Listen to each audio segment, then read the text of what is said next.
Coming up on Tekzilla, back up your whole hard drive free and easy. Veronica's got some nifty new headphones, GPU questions, Jason Cross has a scoop for us on the latest in video cards, and we got a ton more coming up, so boil some pasta and grate some cheese, because Tekzilla starts now.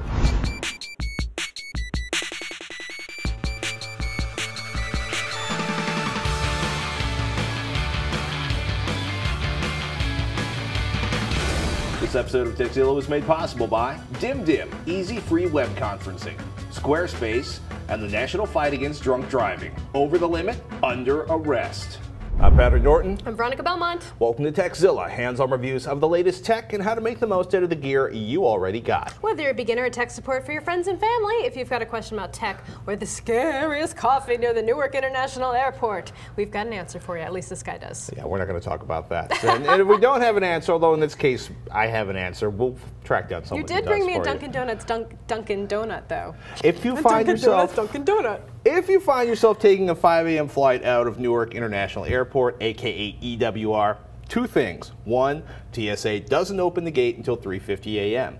I don't know why 3:50 is the magic number, but you will be sitting outside the gate and not next to it until 3:50 a.m. And the only place inside the airport to get food at that point is the Dunkin' Donuts. Hey, I have no problem with that. I've had many a breakfast at Dunkin' Donuts in my life, and I'm A-okay with that. It was pretty funny because I brought back, what I didn't realize was I had, like, you know, Ron, one of the guys we work with, was like, oh, bring back a Boston cream donut, please. So I get a Boston cream donuts in my bag, and I didn't see the business dude apparently hammer his bag against mine. You know, yeah, remember how you smushed. noticed your donut was a little flat? It was a little flat. It was more of a pan, It's all going in the same Boston cream pancake. place, yeah. In any case, we promised to talk about backing up your system today. Last week, you know, horrible tragedy, hard drive crash, recovered my data, and we talked about the best thing you can do is to back your data up before your hard drive crashes. Well, that kind of goes without saying, but still people fail to do it from time to time. And we also talked about worst case scenarios when something actually happens to your house and all of your backups, for example, and maybe backing up off-site would be the best kind of solution for that. Yeah, I mean, and you can do that. There's online services that can do that. Carbonite's a really good one to use.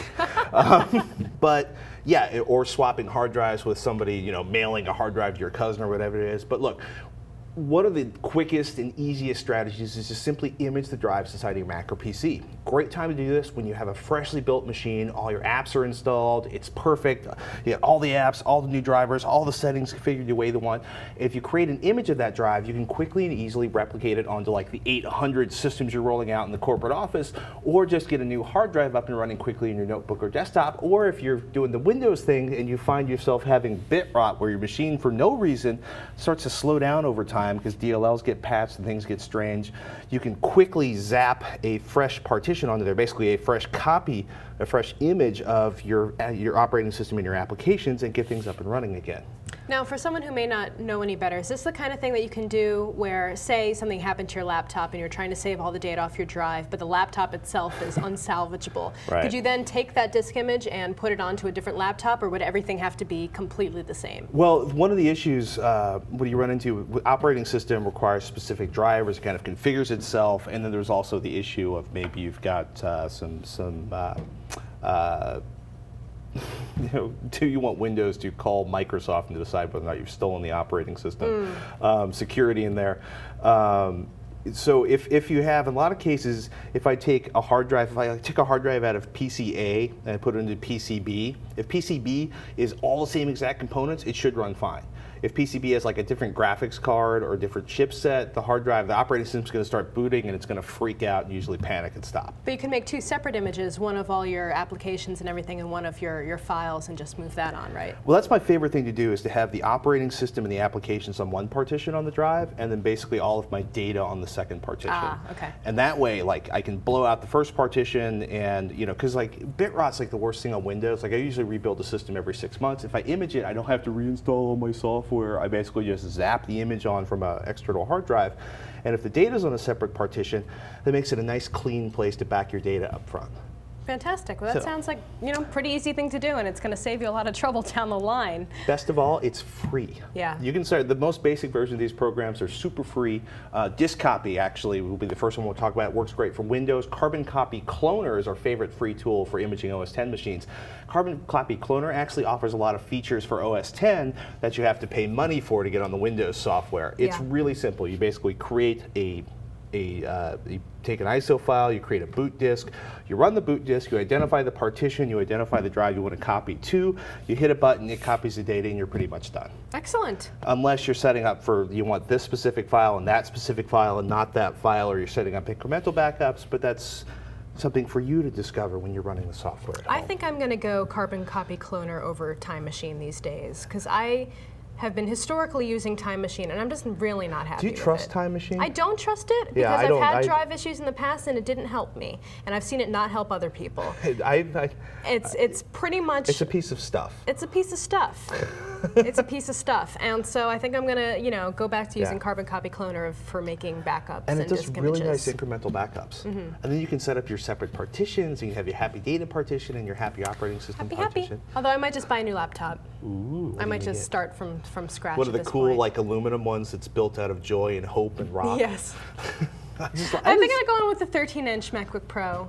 Ooh. It's a little bit smaller. I carry around my MacBook Pro with me everywhere, so it'd be nice to cut a little bit of the weight out. Couple less pounds. Couple less pounds, maybe. But well, that and there's nothing worse than trying to use the 15-inch, you know, lunch tray on an airplane. Oh, on the airplane, it's the worst. It's the worst. I was using like this. I was like, I'm on my notebook. I got a 1366 by 768 screen. It's actually on the tray. The guy in front of me sat down. It didn't break my screen. It was awesome. Excellent. I guess he didn't sit down. He leaned his seat reclined. Back. So we should actually talk about other PC options that are all open sourcey are Fog and Clonezilla. If you want off-the-shelf tools, check out Norton's Ghost and Acronis True Image. Acronis True Image has some really great incremental backup tools for Windows. Along with Disk Copy, OS X users can check out the trialware but free to use and super awesomely named Super Duper. Yeah, I've heard good things about Super Duper. It's an awesome program. Yeah. And it's got like the coolest name ever. It's got a Super goofy Duper. OS I don't know, X. Carbon Copy Cloner is, while difficult to say, pretty clever. This is true. This is true. Yeah.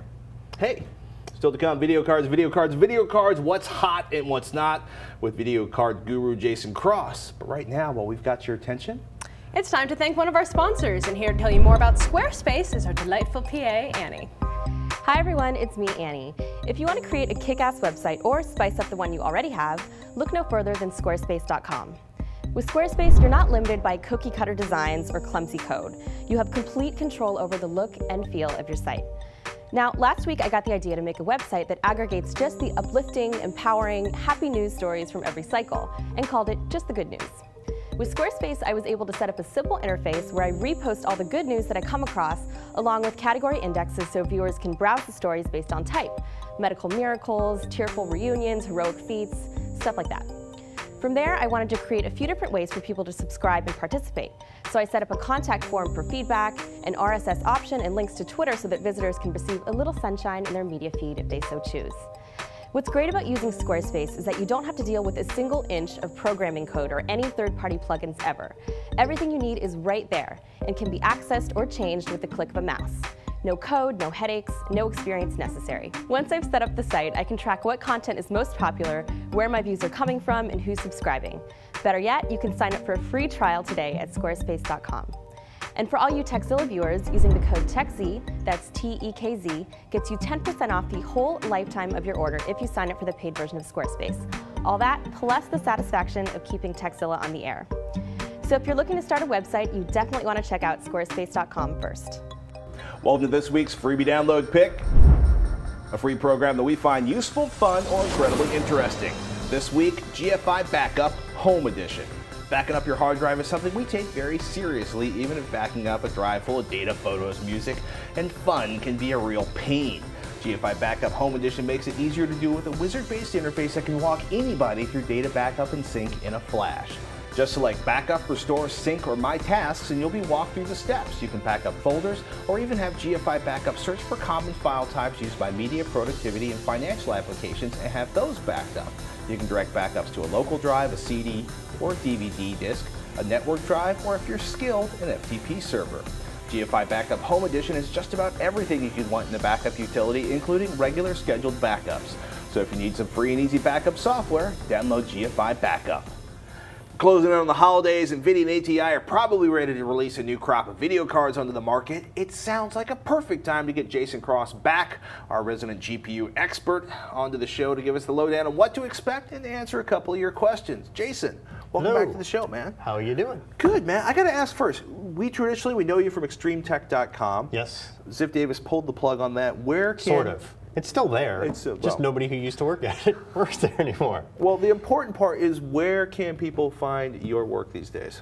Oh, I'm doing some freelance all over the place. I'm doing some stuff for Maximum PC. I'm doing some stuff for PC World online on their Geek Tech blog and some notebook reviews and stuff like that. Is there like a jasoncross.com or something? I have a site, jasoncross.org, that I don't do anything with really. There's a blog there that I never update. Nobody goes to it. It gets like 10 hits a day or something. It's just, you know. Why don't you start linking your articles there, and then we can tell these people to look there. I should do that. I'm lazy. I filed the story. They can read the magazine. Well, should we start? We got Lohit had a question for us. Basically, he wants to know what's new, what's out there. It's been a while since we talked about graphics cards. Everything that's out now has been out for a while, so all the prices have tumbled, and it sort of changes all the formulas. That's a good thing. Yeah. Well, can we expect any major releases between now and the end of the year? Yeah. Well, we know all of ATI's DirectX 11 cards are coming pretty soon. Okay. You know, not like pretty soon, like, well, December 29th, but before the end of the year, but sooner rather than later. And we know, we don't know, but we're all pretty sure that NVIDIA's DirectX 11 cards are not. They might make it by the end of the year, but they're going to be behind ATI a bit on that. Does that mean if you're thinking about like spending $500 or $250 or $150 on a graphics card, you might want to wait until those DX11 cards are out, or is it a pretty good time to buy? You know, if you don't desperately need one right now, I'd wait to see, because you know, with each new major architectural change like this, they also get more efficient and faster at the same price ranges, and of course you get all the DirectX 11 stuff, which is, you know, if you have Vista or Windows 7, you'll get DirectX. It seems like the first rule of graphics cards is the longer you wait, the more you get for the money you're paying. Oh, absolutely. But you can't wait forever, because then you'll just never be able to run anything now. So if you have to buy something now, what is the Top Gun, money is no object, ultimate performance graphics card? The highest single card you can put in your system is NVIDIA's dual GPU card, the GeForce GTX 295, which is 2 of their full GT200 GPUs on one card. It's like SLI on one card. Does it use like 7,000 watts of power? Well, it uses a lot of power, yes. It uses, but that's the money is no object card. Dare I ask how much money that no object card is going to cost? Man, I haven't looked it up really recently, but it's like 450 or it's. That's not too bad. It's not. We're not back into the days of it's $600. That's gone. But it's. Can I do SLI and essentially have? You can do 4 quad. of You them? can have really 2 of those in your system and have quad SLI.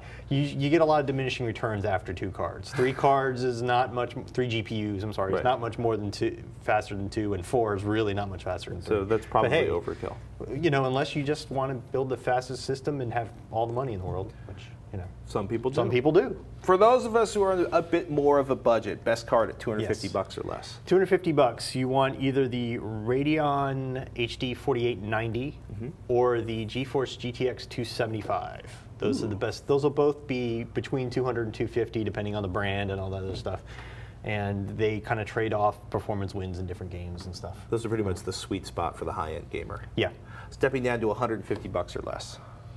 Radeon HD 4870, which used to be cost a lot more than that, and you can get the 1 gigabyte 4870s now for $149 or less. Wow! Yeah. So, and the GeForce GTX 260 Core 216, which is a mouthful, but they had the original 260, and then they made a new version with more of the cores on the GPU activated. Get that version, and both of those will be less than $250 and very fast. That's a nice thought. How about for I just need a basic card under $100, give me enough 3D to do the operating system and nothing else? Well, you can actually do a lot with under $100 now. ATI released the 4770, which is their 40 nanometer card, 40 nanometer GPU on a card recently at under $100, but their previous card, the 4850, which is faster, dropped in price now to be about $99 or so. So you can get a 4850 for $99, and that'll run everything that's out there today really pretty well. Could I crossfire a pair of 4850s? Could I add a second 4850 to my existing one? Then I can go buy an actual 3D video game to play on it? Yeah, I mean, one 4850 will play everything that's out there unless you need crazy high resolutions or to pile on all the anti-aliasing and stuff. So, that'll do it unless you just, except Crysis.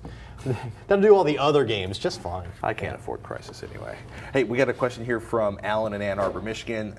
He wants to build a home theater PC. He wants a recommendation for a graphics card with HDCP support, HDMI output, and that it's quiet as possible. Basically just wants HD video playback, doesn't care about video games. That could be there's a lot of cards that meet that recommendation.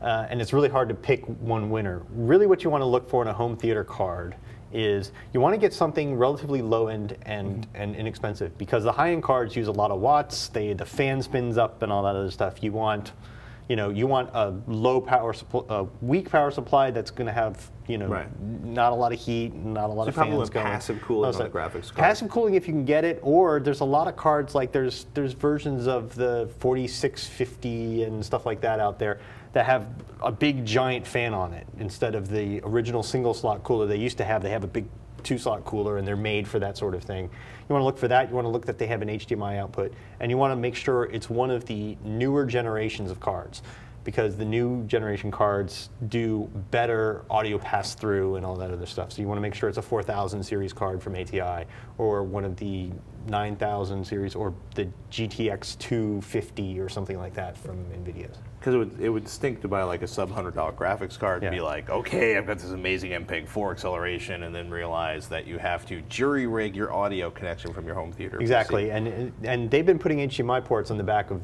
graphics cards for a long time, but only the newest models really have all the audio pass-through stuff that you really want. And even so, you're not going to get things like linear PCM output at 7.1 on every graphics card, but they'll get all the encoded versions of stuff out there. So for the card that's the series that are definitely going to have the support for the HDMI audio pass-through, did you say the 4000 series? The 4000 series stuff from ATI, and the GTX 2 whatever series from NVIDIA, the latest models will have that.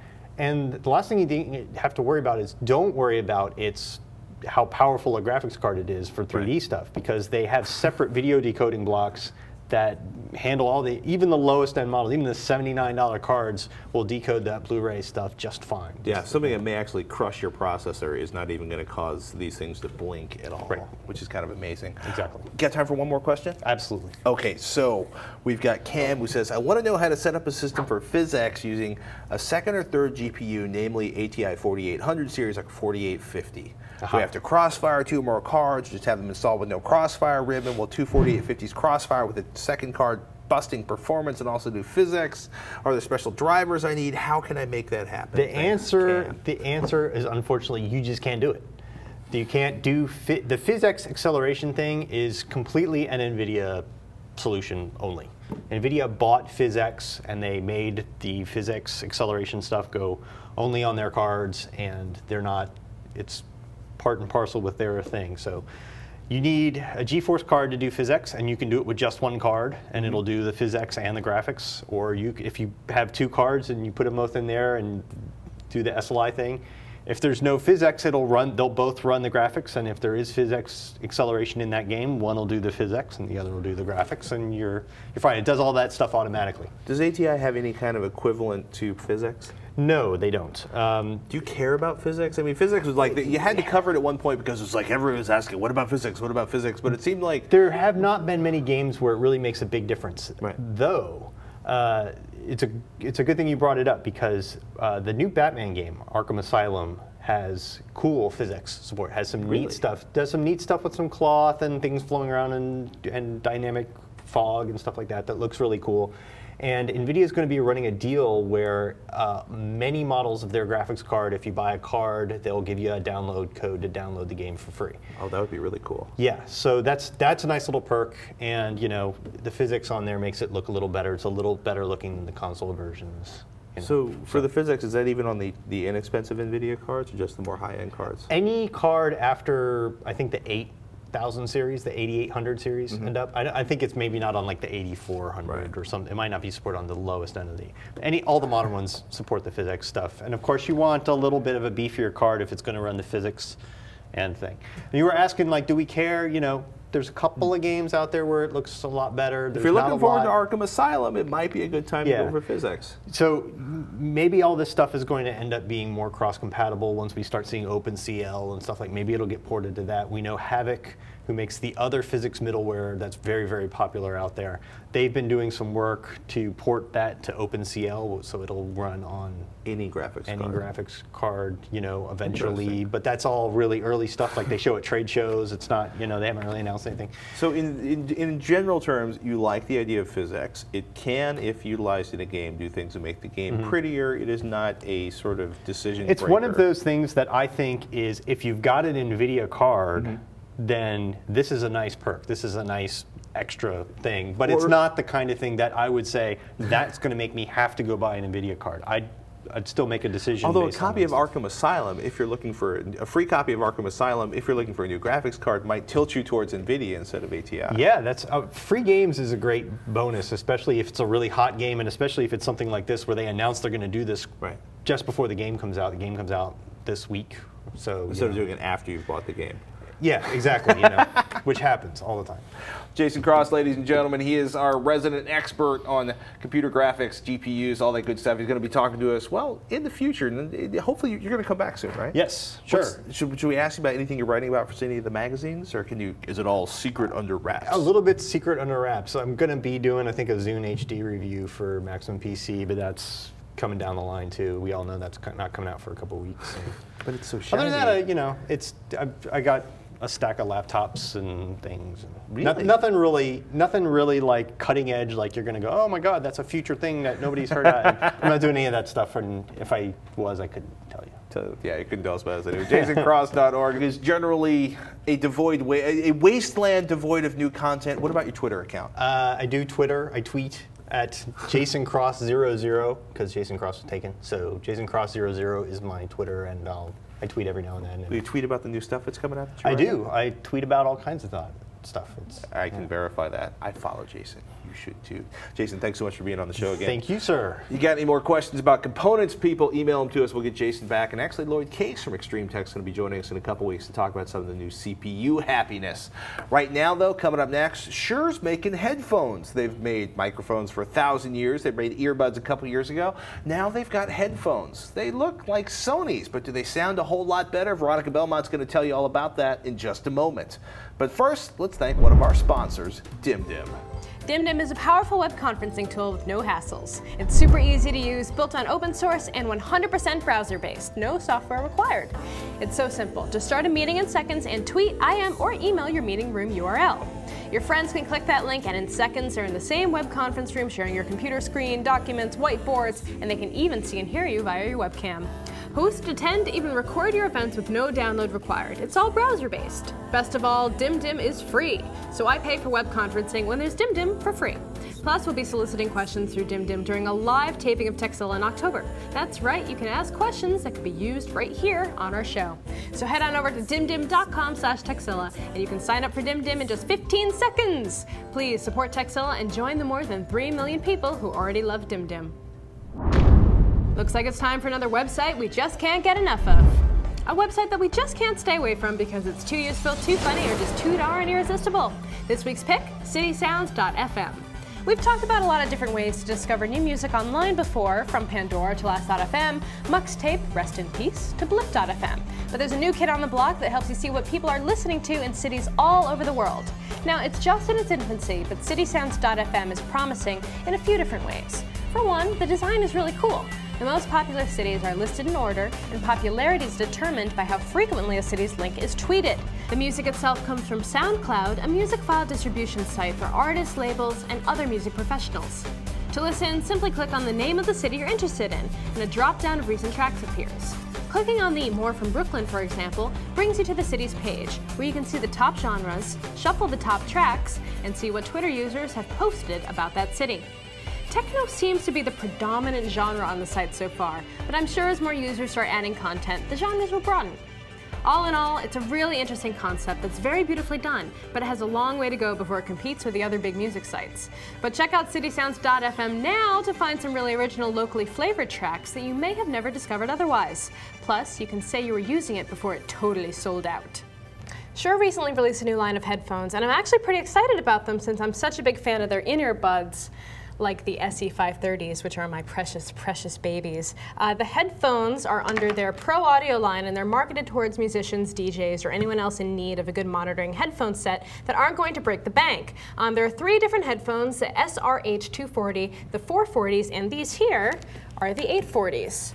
I'd like to spend a little more time with them, but from what I've been using them so far this week, I mean, they sound really great. Right. I mean, love them. Sure. It's kind of funny. Like Shure's history was primarily in microphones, which is still a transducer, but they go from audio hitting the transducer and outputting electricity. They came out with earbuds a few years ago. They did a phenomenal job. And doing cans is a really new thing for them. Yeah, this is their first line of cans, actually, of monitoring headphones. And they're a little bit unwieldy. They're quite large, as you can see. But if you're used to using headphones for monitoring or DJing, then they're pretty standard. They're not exactly the most they have attractive headphones. Yeah, a lot of people go like, are those new Sonys? And then you put your head down and go, no, but they're just as ugly as a Sony headphone. They sound amazing, though. No, they sound really, really good. They're about $200, so that puts them pretty in line with other headphones of this style. Maybe a little bit on the lower end. Well, they're a closed headphone. They're over the ear, so it's not an open air. Circumaural. But what's interesting is they have a really good soundstage.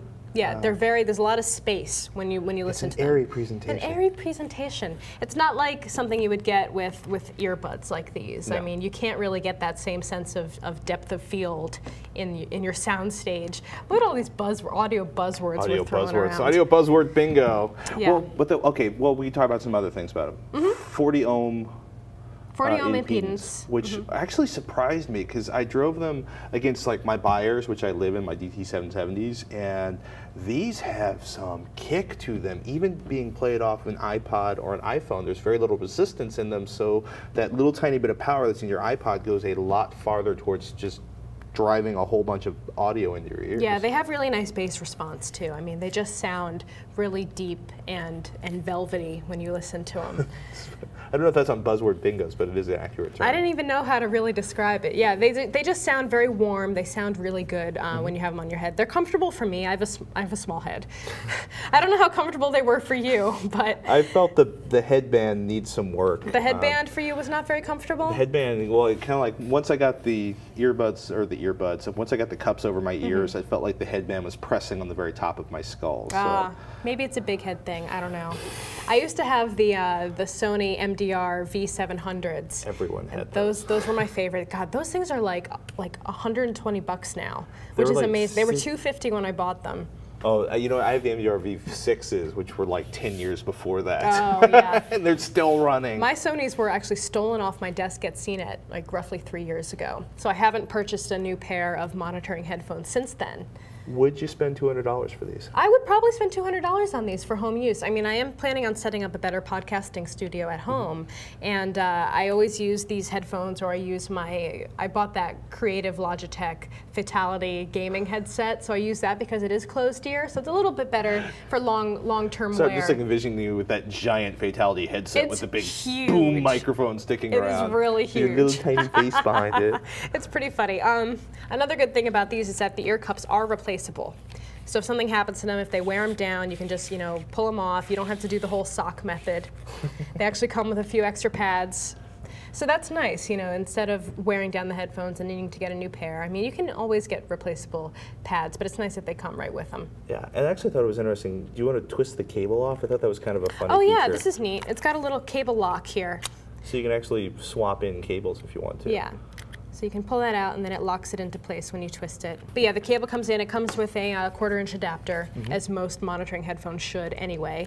I have like 6 lying around the house now at this point. I could probably melt them down and make some nice jewelry for myself at some point. It comes with a 3-meter long cable, so nice and stretchy. It doesn't come with an extension cable, but you don't really need it. I mean, 3 meters is plenty long. And it's just under £1 without the cable. Yeah, I don't really pay attention. If the music's good, I don't really notice how much they weigh. But it doesn't like weigh your head down. If you're walking around with these or wearing them Apparently for a my long head's time. so big I don't notice. I'm amazed that you can hold up your head just as it is. I mean, your neck must be incredibly strong. Well, I do have a 17.5-inch neck. So I let you listen to these for a little bit today. What did you think? I thought they were really good. I kind of A-B'd them against my DT770s.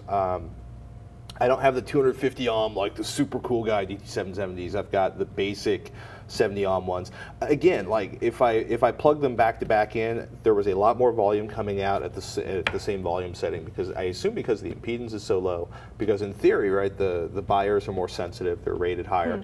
I was shocked, like really good. They have a low end kick like a Grado. They had a wonderful sound stage, really clear, nice high end, especially on vocals, like on old Marley tracks and stuff like that. They're really clean. They congested a little bit, like almost every headphone does. I think the treble was rock. improved from other Shures I've listened to too. Yeah. It just sounded a little bit Spacier, cleaner. Yeah. airier? Spacier. Spacier. I'm gonna get a lot of hell for that velvety comment, aren't I? It sounds like the idea of velvety. velvety bass. It's like velvety chocolate. So here's what they look like on. It's audio Veronica with the Kung Fu grip. So they're obviously not noise canceling, but Right. they are, sound reduction. Noise canceling, because music should sound weird and your head should feel like I mean, it's I can about to barely hear collapse. anything you're saying right now. Honestly, I can barely hear you. Am I talking really loud? No, but it would be even perfect if you did. Oh. Yeah, I think they're totally comfortable. They're not the best lookers. If you're into like Skull Candy or something like that, they probably won't be a good replacement for you if you're into wearing big cans walking around town. I love Skull Candy's brand because I think it's a great name. I think their headphones look awful. But I'm also not the target demo Maybe for their that's not headphones. exactly your style. But as I said, these are $200 and they're available now pretty much anywhere where you can buy quality headphones, listening gear. And pretty much nowhere under $199.99 for them, I noticed. Well, that's their starting price. They just came out. So give it a few months and you'll probably be able to find them By Christmas. somewhere. Maybe by Christmas they'll have dropped a little bit, but they're already not too bad. I mean, these are really tailored for professional musicians. So. Okay, I spent $270 for my buyers. Yeah.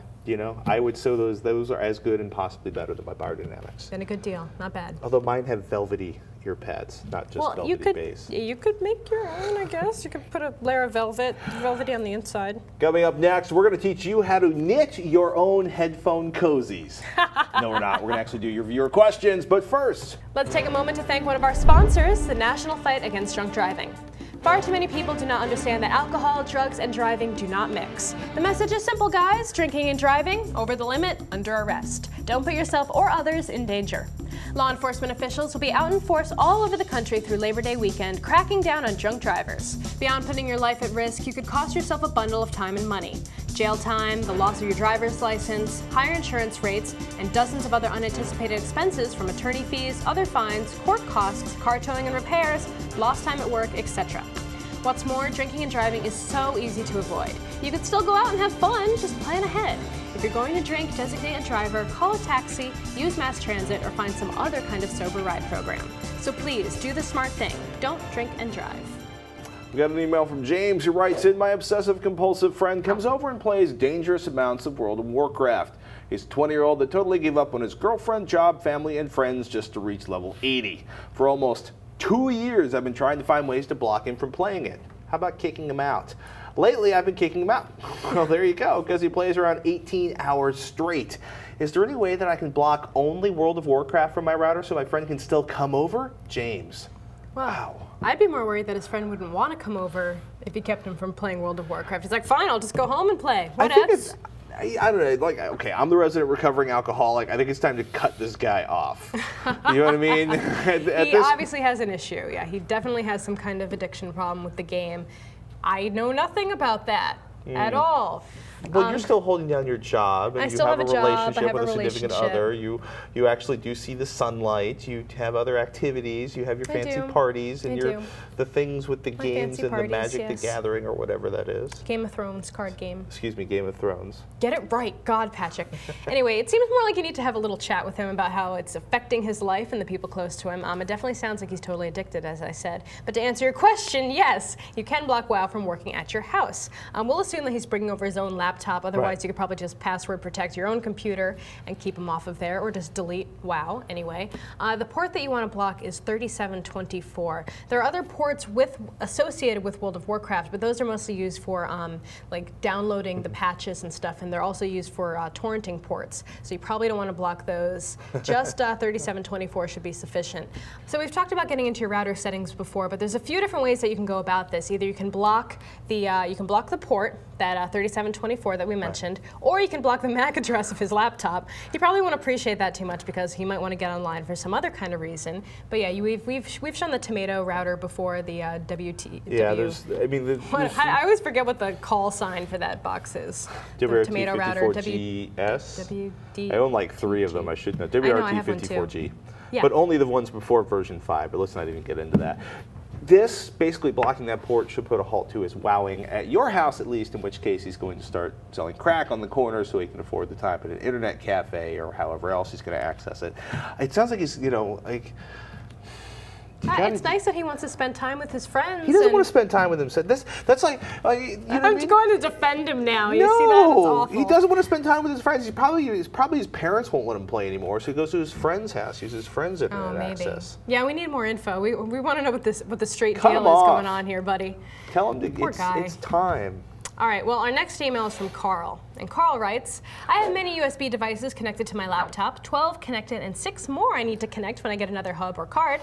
Wow. I wanted to begin using a desktop and was wondering if the USB 480 megabits per second is the maximum transfer rate for one USB PCI card slot, or is it the maximum transfer rate for the entire motherboard? So USB 2.0's max speed, 480 megabits per second, that's per USB 2.0 controller, so if you have multiple controllers on your motherboard, you should be able to afford more bandwidth than that. Most cheap USB 2.0 PCI cards run a single controller, so yeah, the card's going to max out at 480 megabits per second.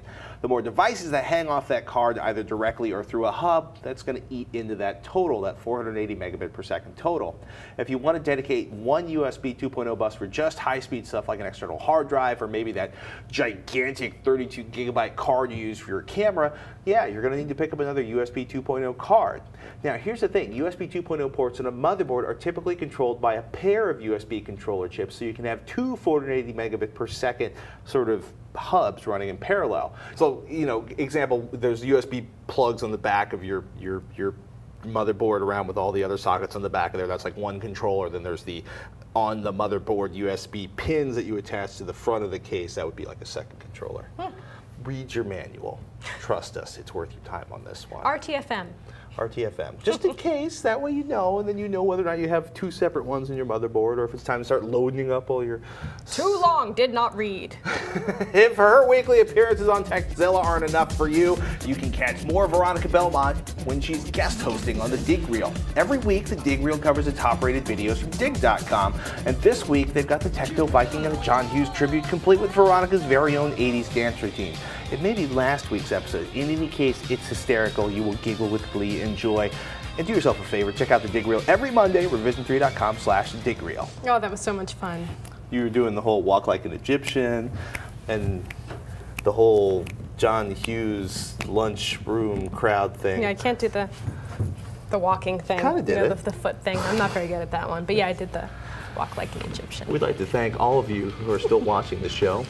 We'd like to remind you that we live on your questions. So please email us, Tekzilla at revision3.com. Tech L product reviews, how-tos, the location of truffles, which apparently are contemporarily searched for by dogs rather than pigs. I knew that, but dogs are not as funny as pigs. I like the whole pig reference. Sometimes we choose things for humor value as opposed to what is actually the most efficient. Right, except when we're answering tech questions. Yes. Hey, in any case, we need your emails, whether by dog or pig or pony. Don't be shy. Send them into Tekzilla at revision3.com. Yes, and even better, send us in a video question. Think of all the fun you can have and the admiration of all your friends and family when they see your mug on our show. Just keep it to 15 seconds, upload it to YouTube, and send us a link in an email with video question in the subject line. And as always, you can visit our forums at revision3.com/forum. Share your thoughts, ideas, or comments with other fans of the show. Thank you guys so much for watching. I'm Patrick Norton. I'm Veronica Belmont. Till next time, you've been watching Tekzilla.